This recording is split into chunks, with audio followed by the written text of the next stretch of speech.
Et comme vous le savez, on est là pour essayer un peu de voir comment la RDC se déploie sur le terrain pour négocier, pour vendre justement ses ressources naturelles, pour vendre les différents projets déjà bancables ou mis en place. Surtout que la RDC est présentée comme une solution. De quelle manière cette solution est donc présentée au grand public, aux bailleurs de fonds. Voilà pourquoi nous avons déployé notre équipe sur Glasgow pour essayer de comprendre comment les choses se négocient, comment les négociations avancent. Là, vous avez à mes côtés des grands acteurs environnementaux qui viennent fraîchement de Kinshasa. Il s'agit de M. Guy Kajemba, qui est le coordonnateur du GTCR. Bonjour, monsieur le coordonnateur. Bonjour Alfred. Comment vous allez? Ça va très bien. Vous venez d'arriver? Oui, on vient d'arriver, bien sûr, oui. Voilà. Et il y a également M. Omer Kabasele, qui lui est également président du conseil d'administration de GTCR, c'est ça? Exactement. Voilà. Donc, ce sont les deux personnalités qui sont avec moi, avec qui nous allons peut-être essayer de comprendre la mission. Leur mission ici à la COP26, parce que c'est déjà une semaine après que vous débarquez. Pourquoi avoir attendu une semaine après pour arriver à Glasgow? Oui, effectivement, nous avons attendu une semaine parce que nous avons trouvé que sur les plans stratégiques, il y a ce que ceux qui nous ont précédés devraient faire ici à Glasgow. Et nous également au pays, nous étions en train de travailler par rapport bien sûr aux négociations qui étaient en cours. Il était important et stratégique qu'on voie l'évolution à partir du pays parce que ces négociations ont commencé au pays. Et après, à la deuxième semaine, on pouvait continuer le travail ici à Glasgow. Alors, vous avez suivi justement les négociations déjà à partir du pays. Quelle lecture faites-vous déjà des avancées ou quelle lecture faites-vous de la prestation de la RDC jusqu'à ce point?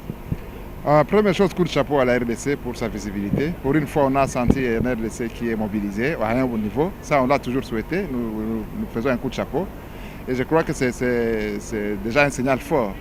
Un signal fort, évidemment, ce n'est pas le premier pas qui va constituer à la fin. Donc d'un côté. Et de l'autre côté, nous avons pensé que le premier jour était des moments politiques et que nous, comme groupe technique de travail, il fallait intervenir dans les jours où les experts étaient en train de réfléchir. Et c'est comme ça qu'on a pensé qu'il fallait venir renforcer. Vous savez qu'il y a une grande partie de nos collègues, des membres du GTCR qui étaient ici et qui sont encore là et qui sont venus pour un certain nombre de travaux un peu politiques, de visibilité. Mais nous, on a compris que l'essentiel, le grand travail, c'est dans la partie des experts où on doit finalement avoir des réponses à nos préoccupations. On ne peut pas compenser avec des petits projets, des projets juridictionnels, des projets comme des programmes comme CAFI.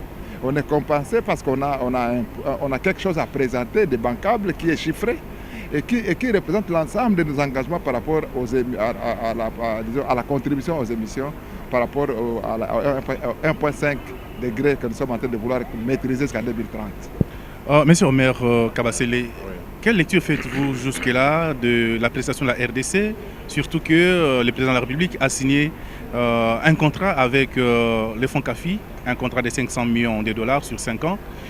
Comment évaluez-vous cette prestation? Est-ce qu'on est dans les bons? Jusque-là, nous sommes dans les bons parce qu'il faut signaler que c'est la première fois que le président de la RDC participe à la COP. C'est la première fois. Politiquement, ça a remonté le niveau de la RDC dans les négociations. Donc c'est une avancée. Mais il faut dire que la RDC, en tant que pays solution, avec tout ce que nous avons comme rôle que nous jouons par rapport à l'équilibre climatique mondial, ce que nous avons comme potentiel en termes de massifs forestiers, en termes de tourbières, en termes de minéraux stratégiques qui contribuent à la lutte contre les changements climatiques avec bien sûr de nouvelles technologies. Et nous avons tout ce potentiel. Par rapport à toutes ces choses, la RDC ne peut pas vendre à moins cher la solution. Parce que nous disons RDC, pays solution. Vous pensez que les 500 millions, c'est peu? Ce n'est pas peu à l'étape qu'il est, mais nous devons avoir de grandes ambitions. Donc nous ne pouvons pas, à l'heure qu'il est, dire que les 500 millions, c'est peu, parce que c'est sur 5 années, ou 1 milliard sur 10 ans, c'est peu. Non, parce qu'on n'avait pas cet argent. C'est un gain, il y a eu des négociations, on a eu quelque chose, nous ne pouvons qu'encourager. Mais dans la suite du combat, on doit être ambitieux. Parce qu'on doit les reconnaître, nous sommes la solution au problème des changements climatiques. Et ça vaut plus de 48 milliards, selon les calculs effectués par les experts de la RDC. Donc vous comprenez, quand vous prenez le chiffre de 48 milliards comme étant plus ou moins rationnel et les 500 millions que nous venons de gagner, nous disons c'est un pas, mais nous demeurons ambitieux dans la lutte, dans les négociations, de manière à ce que nous puissions non seulement mener la lutte, mais qu'on présente aussi les solutions que nous avons de manière rationnelle. Donc il ne faudrait pas qu'on vende à moins cher ce que nous avons comme solution. Et qu'est-ce que vous proposez? Qu'est-ce qui doit être fait pour arriver à vendre plus cher ce que nous avons? Il y a deux propositions que nous pouvons faire présentement. La première, c'est continuer avec les négociations en mobilisant tous les partenaires possibles. Et la deuxième possibilité que nous avons, c'est de former, comme l'a suggéré la VPM, un consortium, une synergie des pays forestiers. L'Indonésie, la RDC, le Brésil, et ensemble, en tant que bloc forestier, on peut influencer sur les marchés de carbone, particulièrement sur les prix. Que le prix soit rationnel à la vraie valeur que chaque puits forestier est en train de réaliser comme rendement. C'est possible. Donc en faisant les choses de cette manière-là, on peut arriver à mobiliser au-delà des 48 milliards. C'est possible. Et surtout dans la vente carbone. Sur les marchés carbone, si on y va en bloc, on peut très bien s'imposer. Alors, Guy Kajemba, quel serait le rôle de la société civile justement dans ces négociations, mais aussi avec les fonds que nous avons déjà eu, dans la signature qui a été faite entre le chef de l'État Félix Tshisekedi et le Premier ministre britannique. Quel serait votre rôle dans la suite des événements? Oui, je dois encore une fois préciser que c'est face à face, le Premier ministre britannique et notre président était un signal fort pour la suite. Je ne le lis pas, et je dois être clair parce que nous sommes très clairs sur ça, on ne lit pas ces signatures aux négociations actuelles. Les négociateurs de la RDC ne sont pas réunis pour venir à la COP avec un programme de 500 millions. Le financement de 500 millions qui était un financement qui était en cours et qui avait été négocié depuis les années passées, c'est la Covid qui a bloqué. Nous, on a seulement tenu que ce soit symboliquement signé ici. Et je crois que nous avons donc tous les leviers possibles pour que nous puissions commencer la vraie. Il ne faut pas confondre. Parce qu'on risque de se présenter comme si le 500 millions, on est venu négocier 500 millions ici. Non mais attends, à vous entendre parler, j'ai l'impression que la RDC n'a encore rien gagné. Non, rien. Moi, je dis rien. Rien. Nous avons notre CEDEN, il est de 48 milliards. Qu'on nous dise, on nous a donné combien? Que nous avons négocié combien dans ce 48 milliards de CEDEN? Notre CEDEN, c'est ça notre contribution de terminée nationale. Vous comprenez? Et que donc, dans le CEDEN, on n'a pas dit que CAFI va amener 500 millions. Ces 500 millions sont antérieurs à CEDEN. C'est juste des projets parallèles. Antérieurs sont liés au plan d'investissement qui a été conçu depuis 2019, qui a été négocié en 2017, dont une partie, la première tranche est sortie en 2017, avec 200 millions, et un complément, une deuxième lettre.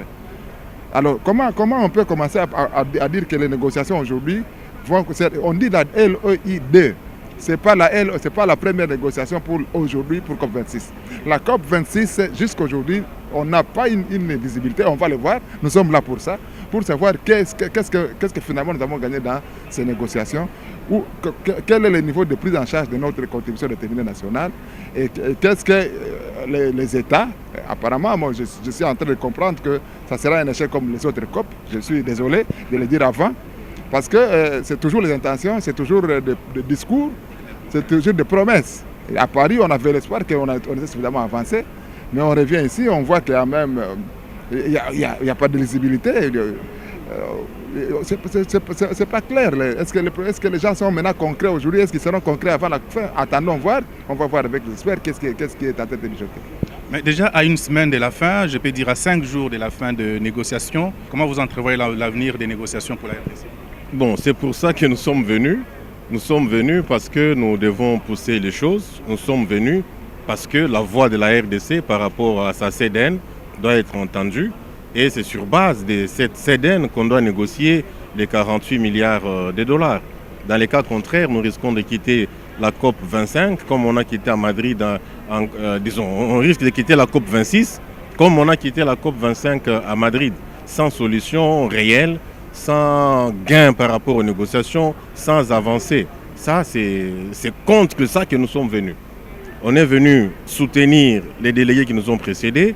On est venu intensifier la voix de la RDC pour que la CEDEN soit connue de tous et que les négociations soient fondées sur ça. Les 500 millions, effectivement, dont tout le monde parle, cet accord pouvait se signer il y a 3 mois, 5 ans, 5 mois, même une année avant. Parce que le premier palier a pris fin le 23 décembre de l'année passée. Donc les négociations pouvaient commencer avant. Et la signature de la deuxième lettre d'intention pouvait se faire même une année avant la COP. C'était possible. Donc ce n'est pas une retombée des négociations de la COP. C'est une coïncidence, ça a une valeur politique. Oui, c'est très bon, mais on doit évoluer dans les négociations avec l'obtention de ce que nous devons par rapport à notre CEDEM. Vous avez un message particulier adressé aux Congolais qui vous suivent depuis Environ News Télévision? Par rapport aux Congolais qui nous suivent, et particulièrement les communautés locales et peuples autochtones pygmées que les GTSR accompagnent, le message que nous avons, c'est que dans toute contribution des partenaires, dans tout ce qu'on pourra avoir comme appui, nous sommes venus ici apporter leur voix de manière à ce que ces contributions puissent atteindre à la base les communautés et les peuples autochtones pygmées. Ils doivent être les premiers bénéficiaires parce que ce sont eux des gardiens de nos forêts. Ils ont vécu dans nos forêts pendant des siècles sans les détruire et sans rien bénéficier. Et on ne peut rien faire dans la protection de ces forêts et de toutes ces ressources naturelles sans penser à l'épanouissement de ces communautés locales et de ces peuples autochtones. Donc dans le combat que nous avons ici à Glasgow, c'est aussi porter très haut la voix de ces communautés et de ces peuples autochtones. Donc ils peuvent être garantis que nous sommes là pour parler. Nous sommes leurs yeux, leurs oreilles, leurs bouches ici à Glasgow dans ces négociations. Un dernier message? Bon, un dernier message, c'est difficile d'avoir quand le président parler, mais je voulais dire aussi une chose, c'est que nous lançons un appel, et nous continuons à lancer un appel à la partie gouvernementale pour leur dire que le travail ne vient que de commencer. La COP 26, ça fait 6 mois qu'on a un gouvernement, ça fait un petit temps que c'est la première fois qu'on voit un chef d'État de la RDC ici. Je crois que cet aura-là va nous aider à rentrer au pays cette fois-ci. De ne pas croiser les bras et attendre l'autre COP, de commencer déjà à travailler. On avait déjà des initiatives sur lesquelles on doit encore rentrer. On va discuter avec la BPM, la Premier ministre, pour qu'on puisse renforcer ce cadre de réflexion, pour que cette fois-ci, nous commençons à travailler sérieusement pour que notre CEDEN, nous insistons, que les négociations qui vont suivre soient des négociations qui viennent avec des solutions que nous proposons. Et il faut aussi que nous disions et que nous comprenions qu'il n'y a pas seulement que la COP. Il y a des pré-COP, il y a les substats, il y a des réunions de partis, il y a beaucoup de réunions préparatoires qui amènent à ces résultats ici. Dans lesquelles réunions la RDC ne participe pas de manière organisée, souvent en pièces détachées. Ce n'est pas en vous mobilisant en un seul jour pour une réunion de COP26 que vous aurez des réponses à des questions qui ont été discutées en amont dans d'autres grandes réunions, en Italie, à la pré-COP et ailleurs. Et donc je pense que le courage ou la force que le gouvernement a eu, ou le message qu'il a donné ici, il faut que ce message rentre au pays pour que nous puissions nous mobiliser ensemble pour continuer le travail de manière à rendre notre slogan une réalité, pour que le Congo, la RDC soit vraiment une solution. Voilà. Merci beaucoup Guy Grajemba pour avoir accepté notre interview. Merci. Et nous espérons que vous êtes encore là. Nous aurons le temps de pouvoir continuer à échanger sur l'évolution des négociations. Merci beaucoup. Merci à vous aussi, monsieur le président du conseil d'administration. Merci, Donc, merci. C'est un plaisir de vous retrouver ici et je pense que nous allons continuer à analyser l'avancée des négociations à Glasgow. Merci bien, cher Alfred. Vous savez, la presse, c'est notre partenaire et donc on est ensemble. On marche ensemble, on lutte ensemble, donc on est encore là. Merci beaucoup. Je vous en prie. Voilà, donc nous mettons un petit point sur cette intervention. J'espère qu'au fur et à mesure que nous avançons avec les négociations, nous allons vous faire vivre les réactions des différents acteurs qui sont ici sur place. Et nous revenons vers vous très bientôt avec de nouveaux invités sur de nouvelles thématiques. D'ici là, portez-vous bien et à très bientôt sur Glasgow. Merci. Ha ha ha.